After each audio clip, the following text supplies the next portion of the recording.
After 30 years on death row, the shocking case of Andrew Lukeart. For nearly 3 decades, one man sat on death row waiting for the day his sentence would finally be carried out. His crimes shocked an entire community. A crime so brutal, so heartbreaking, that even years later, people still struggle to understand how anyone could commit such an act. Today, we're taking a deep look into the disturbing case of Andrew Lukeart, the murder of 5-month-old Gabrielle Hanshaw, the decades-long legal battle that followed, and the final moments before Lukeart's execution. But before we begin, if you enjoy true crime stories and in-depth criminal case documentaries, make sure to subscribe to the channel, turn on notifications, and leave a like on this video. It helps the channel tremendously and ensures you never miss a new upload. Now let's get into the story. To understand this case, we first need to look at the man at the center of it. Andrew Richard Lukeart was born in Pennsylvania in 1973. According to court records and later testimony, his childhood was deeply troubled. Documents presented during legal proceedings described a home environment filled with dysfunction and trauma. Lukeart reportedly suffered both physical and sexual abuse at a young age, and struggled with serious emotional and psychological issues throughout his youth. Mental health professionals eventually recommended specialized treatment, and for a period of time, he received care while dealing with psychiatric disorders and behavioral problems. However, despite those interventions, Lukeart's life never seemed to find stability. As a young adult, he worked various jobs in construction, warehouses, and manual labor positions. Eventually, he relocated to Jacksonville, Florida, hoping to build a new life. But hidden beneath the surface was a history of violence that would later have devastating consequences. Several years before the murder that would send him to death row, Lukeart entered a relationship with a woman who had an infant daughter. What happened next should have been a warning. During one violent incident, Lukeart severely assaulted the baby. The injuries were catastrophic. Medical reports documented multiple broken ribs, bleeding in both eyes, and severe brain trauma. Despite the shocking nature of the attack, Lukeart ultimately avoided a lengthy prison sentence. Instead, he received probation. Years later, many would look back at that decision and wonder whether a harsher punishment might have prevented another tragedy. Unfortunately, no one knew what the future held, and before long, another child would cross paths with Andrew Lukeart. In 1996, Lukeart began dating a woman named Misty. Misty was a young mother raising 2 daughters. Ashley was 2 years old. Gabrielle Hanshaw was only 5 months old. Unlike authorities and court officials who knew about Lukeart's past, Misty reportedly had no idea about his previous conviction involving an infant. To her family, Lukeart appeared normal, trustworthy, even caring. He moved into the home where Misty lived alongside her daughters and other family members. Those who knew him observed nothing that suggested the horror that was about to unfold. In fact, family members later said Lukeart seemed affectionate toward the children. There were no obvious signs that anyone was in danger. Then came February 25, 1996, a date that would forever change multiple lives. That afternoon, Lukeart and Misty returned home after running errands around Jacksonville. Everything seemed ordinary. Soon afterward, Misty took Ashley into a bedroom to put her down for a nap. Meanwhile, Lukeart stayed behind with baby Gabrielle. For a short time, everything appeared normal. Misty could hear laughter. She could hear Lukeart playing with the baby. Nothing sounded unusual. Nothing sounded dangerous. Then, according to later testimony, Lukeart entered the room briefly to get a clean diaper. He appeared irritated. He mentioned that Gabrielle needed changing, and then returned to another room. What happened next remains one of the most disturbing moments in the entire case. According to Lukeart's eventual confession, he became frustrated while attempting to change the baby's diaper. The infant wouldn't stay still. She moved around, as babies naturally do. And somewhere during those moments, Lukeart lost control. The violence that followed left Gabrielle with devastating injuries. Injuries so severe that she would not survive. What's particularly chilling is how sudden it appears to have been. Just moments earlier, he had been playing with her, laughing with her, interacting with her as though everything was fine. Then, within minutes, that innocent child's life was gone. After the attack, Lukehart didn't call for help. He didn't notify family members. Instead, he put into motion a story that investigators would quickly begin to question. Misty eventually noticed Lukehart driving away in her vehicle. Confused, she went looking for Gabrielle. The baby was gone. Then came a phone call. Lukehart claimed that a stranger had entered the house and kidnapped Gabrielle. According to his story, he had tried to chase the kidnapper, but failed. He instructed Misty to contact police immediately. Then, he disappeared. Authorities launched an urgent search. An infant was missing. Every minute mattered.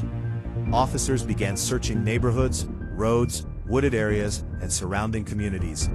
But from the very beginning, detectives noticed serious problems with Lukehart's account. Didn't add up. The timeline didn't make sense. And the more investigators looked into his story, the more suspicious it became. Hours later, Lukehart was discovered walking across private property. A Florida Highway Patrol officer noticed him behaving suspiciously and detained him. Meanwhile, investigators located Misty's abandoned vehicle in a ditch. The situation was becoming increasingly alarming. As detectives attempted to question Lukehart, he requested an attorney and initially refused to cooperate. But then something happened. While sitting handcuffed near a patrol vehicle, officers reportedly heard him quietly mutter a statement. A statement that immediately caught their attention. He allegedly said, "I wish she hadn't messed her diaper." Those words stunned investigators. At that point, they still hadn't located Gabrielle. But the statement seemed completely inconsistent with the kidnapping story. Suspicion intensified. Eventually, detectives convinced Lukehart to talk. At first, he repeated the kidnapping narrative. Then the story began to crumble. Finally, he confessed. He admitted that the kidnapping never happened. However, even during the confession, he attempted to minimize what occurred.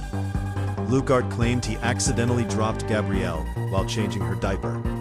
But medical evidence would soon expose major problems with that explanation. Most importantly, he led investigators to the location of the baby's body. The search was over. The outcome was the worst possible one. Gabrielle Hanshaw was dead.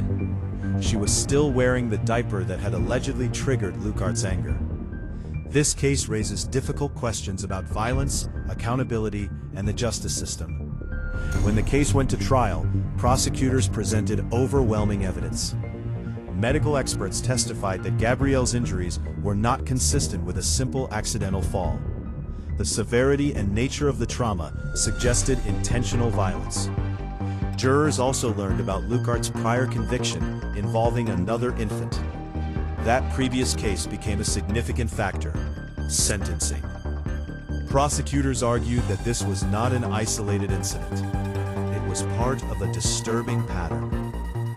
The defense attempted to present mitigating circumstances, including Lukehart's troubled upbringing and documented mental health struggles. But the prosecution maintained that nothing could excuse the murder of a defenseless infant. After reviewing the evidence, the jury reached its decision. On April 4, 1997, Andrew Lukeart was convicted of first-degree murder and aggravated child abuse. The sentence was death. For Gabrielle's family, it marked the end of one chapter, but it was far from the end of the legal battle. Over the next 29 years, Lukehart remained on Florida's death row. During that time, his attorneys filed numerous appeals. Arguments focused on jury recommendations, sentencing procedures, constitutional issues, and claims related to remorse and mitigation. Court after court reviewed the case. Judges examined thousands of pages of legal documents. Appeals were heard at both state and federal levels. Yet despite years of litigation, the result remained the same. The conviction stood. The death sentence stood. For nearly 3 decades, the case moved slowly through the legal system. Meanwhile, Gabrielle's family continued living with the loss, a loss that no court ruling could ever reverse.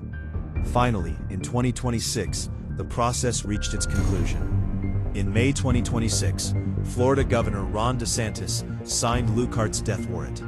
The execution date was set for June 2nd. On the day of the execution, Lukehart reportedly followed a routine morning schedule.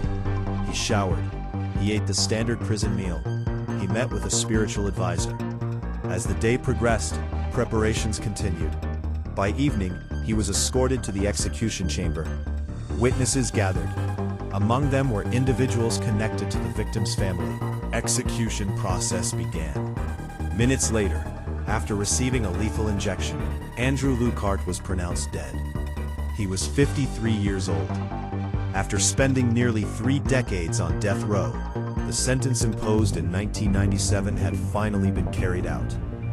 Just before the execution began, the warden asked Lukehart whether he wished to make a final statement. He looked toward those gathered in the witness area. Some were members of Gabrielle's family. Then he spoke. His final words were simple: "I'm sorry." No lengthy speech, no explanation, no attempt to revisit the events of that day. Just 2 words. Whether those words brought any comfort to Gabrielle's loved ones is something only they can answer. The case of Andrew Lukeart remains one of the most disturbing child murder cases in Florida history. It is a story filled with tragedy, unanswered questions, and devastating consequences. For some people, the execution represented justice finally being carried out after nearly 30 years. Others continue to debate the broader issue of capital punishment and whether executions truly provide closure. What is beyond dispute is that a 5-month-old child lost her life in an act of senseless violence. And for her family, that loss can never be undone. What are your thoughts on this case? Do you believe justice was ultimately served? Or do you think a different outcome would have been more appropriate? Share your opinion respectfully in the comments below. And if you enjoy true crime documentaries like this one, don't forget to like, subscribe, and turn on notifications so you never miss an upcoming case. Thank you for watching, and I'll see you in the next video.